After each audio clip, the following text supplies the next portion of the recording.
Hi everyone, welcome to this webinar tonight. This webinar is about how to recognize the right person. We are going to have a look at insights, how to build a fulfilling relationship, how to find our perfect match, and also discover some compatibility clues for building a lasting love. This is Sarah Green. I'm a provisional psychologist and a relationship therapist. So the first thing that's important is alignment of core values. So just have a look at what are your values. Um, do you know what are the values you have? For example, is family is important for you? Is your work is so important for you? Or is like, for example, spirituality is one of your value. Look at what in life is your main value. Maybe find five top values you have, and then see with the person which you meet if you have some shared values or not. It's very important that your values will be aligned.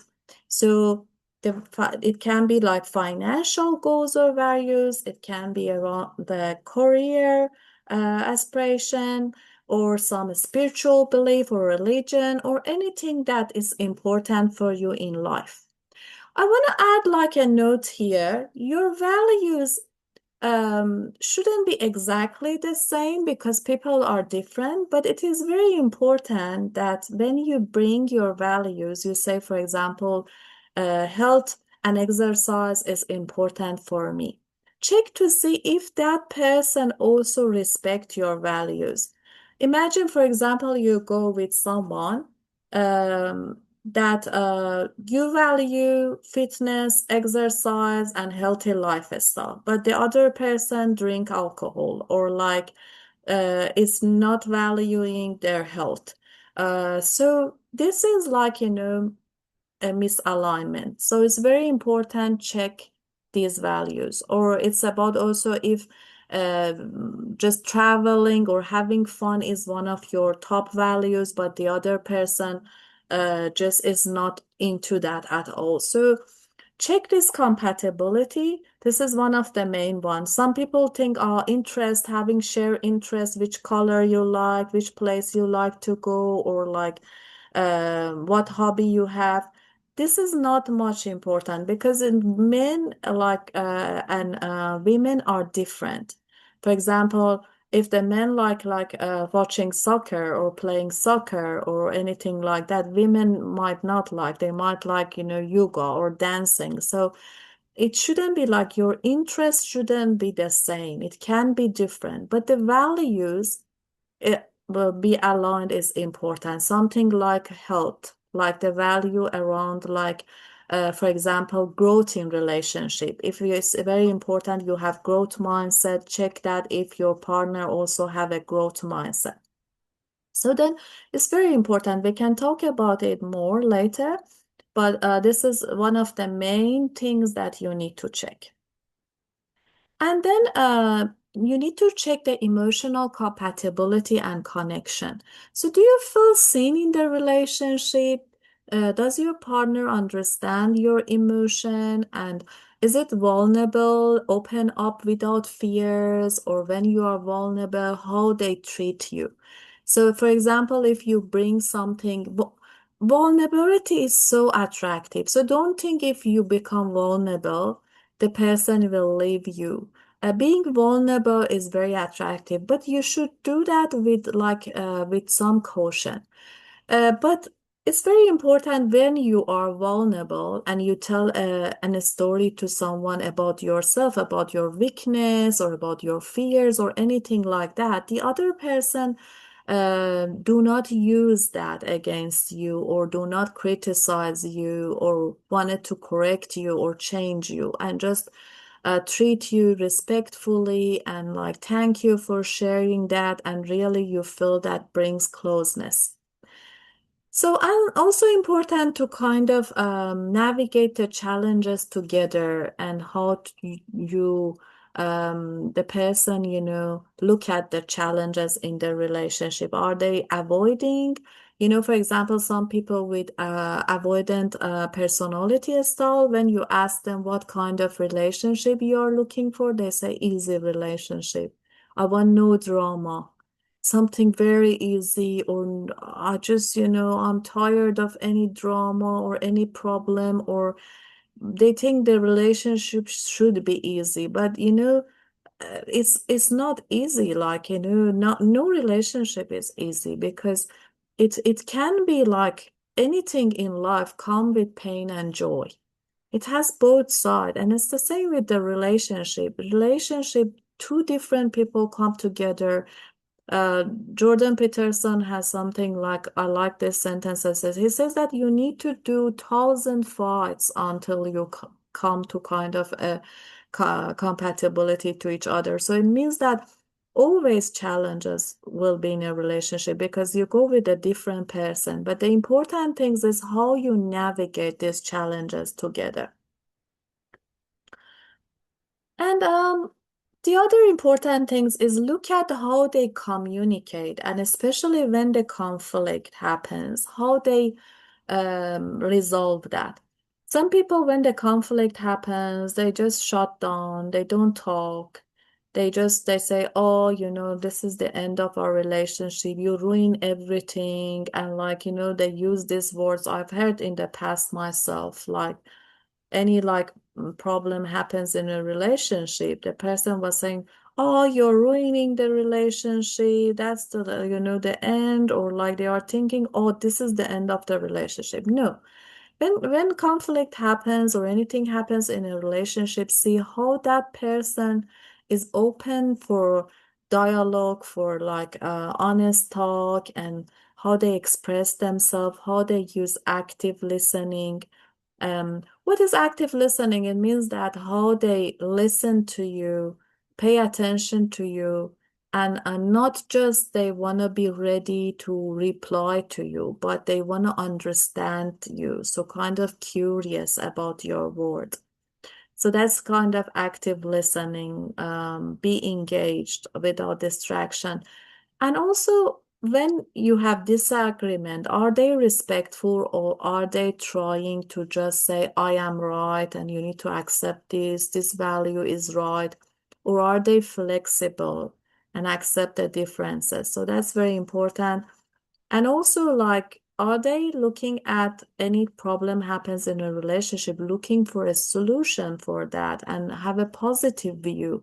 Or again, they think, oh, that's, kind of doesn't work, and the problems shouldn't be in the relationship. And rather than focusing on the solutions, they just focus on the problem and escalate that. So these are very important. So how they communicate and how they navigate the conflict. So, and the third thing we are looking at is mutual respect. So, do they honor your boundaries? This is very important. I think all of us have seen people who don't have boundaries.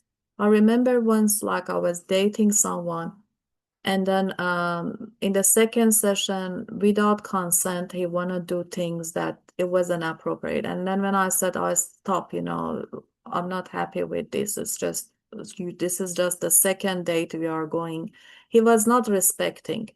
So in spite of, he just ticking many boxes and he had many good qualities, but that was a very big red flag. When someone cannot respect or honor your boundaries in the even first few sessions, how then you can expect this person in long term respect your boundaries? So be careful with this, and see even like that person, do they have boundaries with their friends, family, or like they just very loose in boundaries? Like you all of you probably have seen people who kind of don't have boundaries. Their mobile phone, like, ring every time any friends has a problem comes to them, any family members. They don't have like um they think they are kind, but at the same time there is no boundaries in their life. And then that become like difficult in relationship because then they will be the same. Like in your relationship, they cannot say no to others. It means that it's just they don't have time, like they cannot focus on their things. So, and they are just too distracted by pleasing others. So that's very important then. The second thing, value opinions, is important that, as I said, having some shared values are important. But if you don't have shared values, respect each other values. For example, if someone value is like working hard or like, education or anything like that, if other person even is not their high priority, do not try to change that person mind. That's what's happened. Usually people start softly, go together, and after a while they want to change the other person and make it like themselves. Well, that doesn't work. So bringing acceptance and each person letting have their own values and respecting is very important. The other things is also embrace individuality, especially these days. Every person they have their own like a space, and they people live in a like more individual life they have in the compared to the past. So it's very important that especially when we come close and we want to be with someone, we don't want to control them quickly, that we don't want to just want to share everything with them or suddenly jump into a very close, intimate in a way relationship. If that happens quickly, then that person they might lose the control in their life and individuality, and they feel threatened, and then they push back.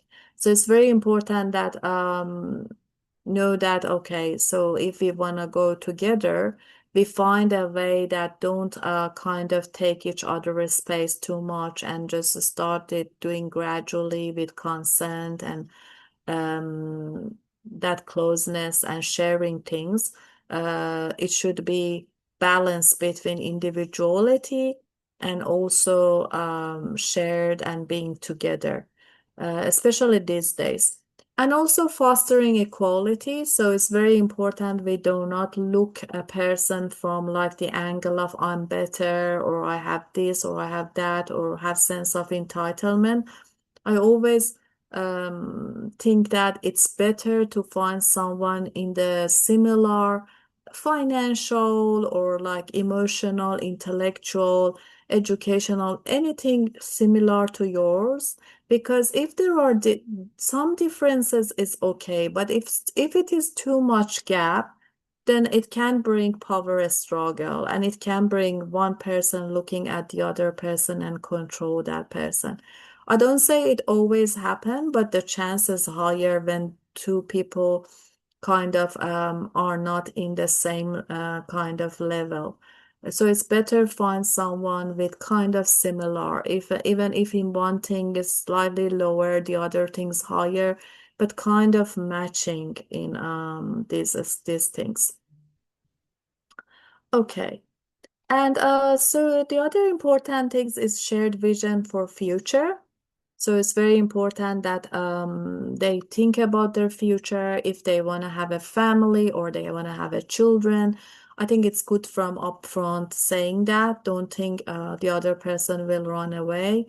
If you don't want a family, if you just want a partner or any relationship, be upfront and be clear. Honesty and like clarity, I think the best thing. So say what you want and what is your career goal, what is your kind of living situation ideal. If you want to have a like shared place in future or living together, say if you wanna have separate place, it's better from the beginning. Say I prefer like every person live separately. And these things should be like the vision should be the same for the future. Otherwise, you go into the relationship, and if the vision are very different, then you cannot continue. And the other important things is some compatibility in day-to-day life. Some people think, oh, I need to find someone that is like has similar lifestyle. If we have like very similar lifestyle, then that is something that really works. But I want to tell you something. Like usually when someone is similar to us, the attraction isn't much there.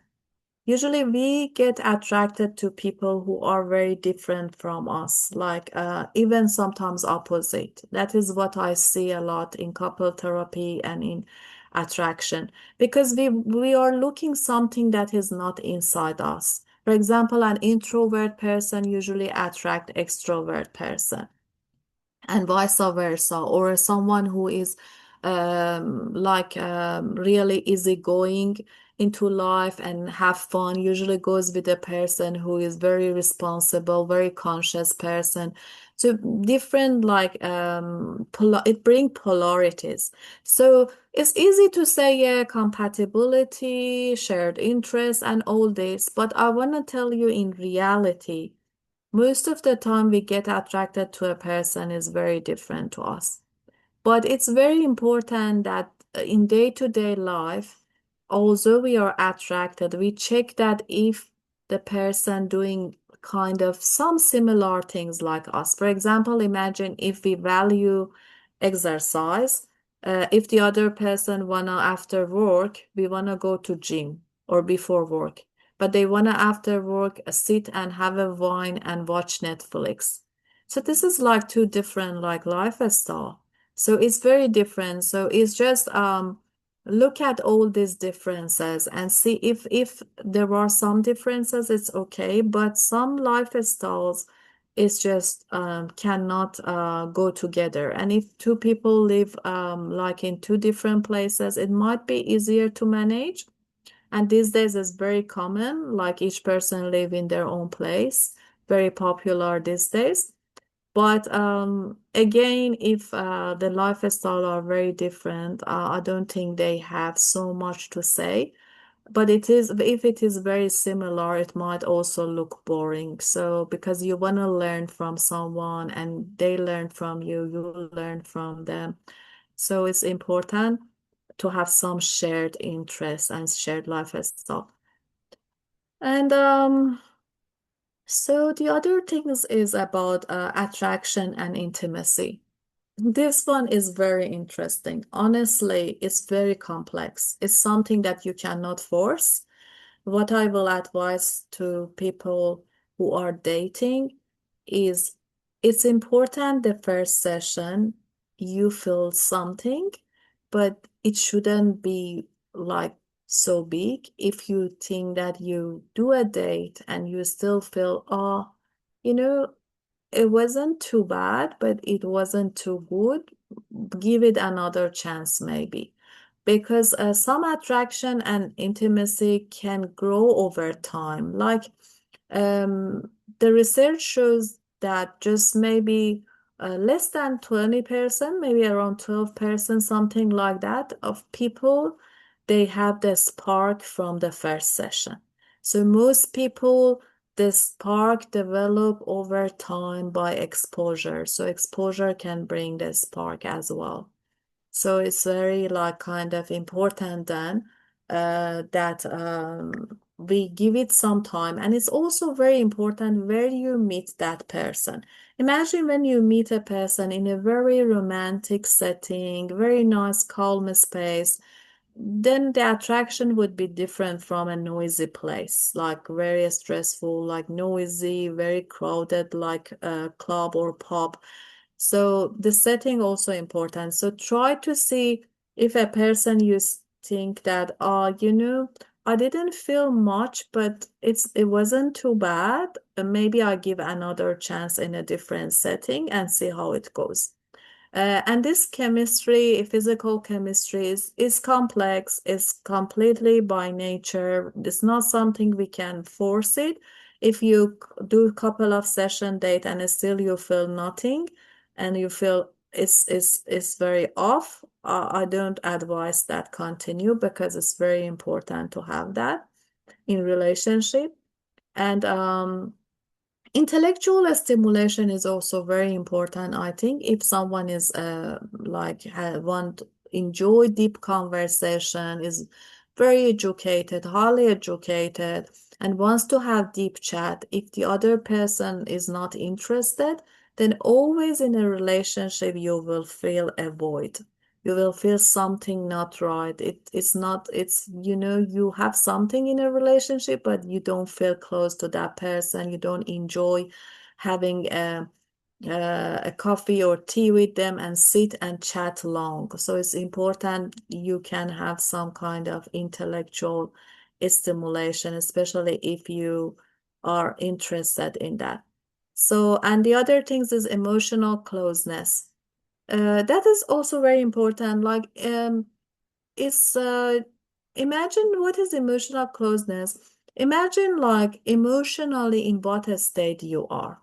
When you date, it's very important you don't be in a sad or kind of down emotional state. We know these days, for example, things happening like I come from like a Persian community, things happening there, and like people feel very down.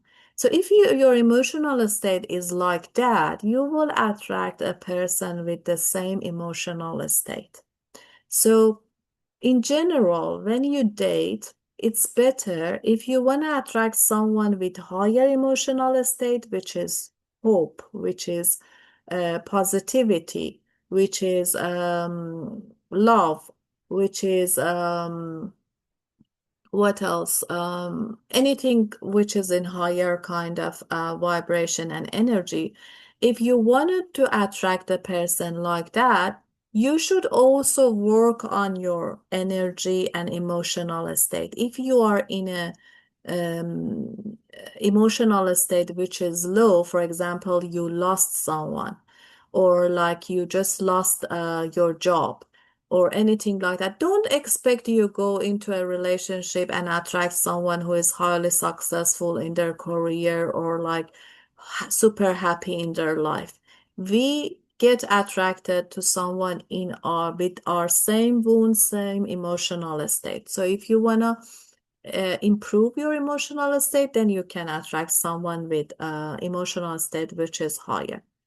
And also, the last one would be nurturing connection. So, and during the time, it's also the connection and like attraction can develop by exposure. I think it takes time. We can see in like long-term couples that they have a kind of connection which is kind of beyond some words, and they share some language, they share some hobbies and things together, which is by passing time, that connection is developed. So, and the point, the kind of, I think this is a kind of important one is trust and loyalty. So it's very important to see that the person is honest, speak with the honesty, and also reliable means when they promise something and they are not just in the words, they show in actions as well. And consistency is very important too. I think one of the main things we can check in the beginning, are they like following up and kind of message you or respond back to you consistently? And or they just, some people message you and they ghost you, go for a month or a weeks, and then they come back, appear, reappear, and like how consistent are they? And but this is also important to check yourself, also be consistent and don't just expect from the other person the same, like you yourself also keep your promises, or be reliable, be honest. And the final things here would be like supporting each other in your dreams or your in the mission you have. I think everyone in their life has a kind of purpose, mission. It's important that you can support each other in that. And I think this is the one of the final things I'm going to talk about, which is having growth mindset. Have a look at if the person has a growth mindset. it's very important that they value learning, and also they know that in their relationship they need to show flexibility, adapt together, grow together, and also they just embrace the challenges. So if someone say, "Oh, I'm who I am," or they are just into routines and they are not into learning or working on themselves, this is one of the red flags. So that's also very important, having growth mindset. And also one important thing would be gut feeling.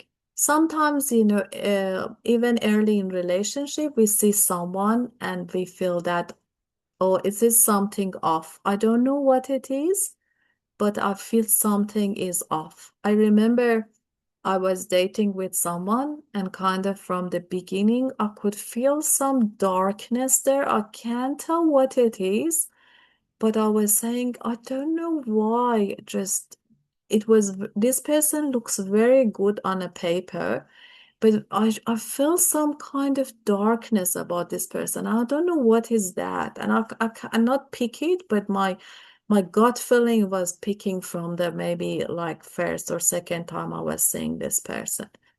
And then but I couldn't find out. And I just a bit didn't trust my intuition and just dated more, like maybe like more sessions, and then notice, okay, I know what is off now. For example, I noticed that person has a very negative self-view about themselves and very kind of dark kind of depression or very kind of lack of self-worth and negative view, but it was showing opposite from like in the beginning. It was showing that he just appears very confident and saying, I'm amazing, you're amazing, and like he just trying to cover that. But my gut feeling picked that. So trust your gut feeling and just try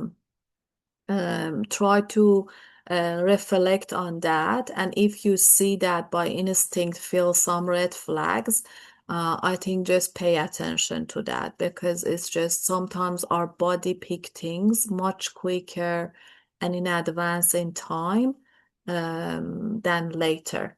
But this is something that it's also important that we just do not sabotage or cut everyone. Sometimes we pick something, but we are not sure. We want more proof for that. It's also important to give some chance and see, if what we are feeling is right or not. Okay, so we get to the final slide of this session. So the right person will inspire you to grow, support your dreams, and create a life of mutual respect, trust, and love. So thank you very much, everyone, and I hope every one of you find the right person in your life.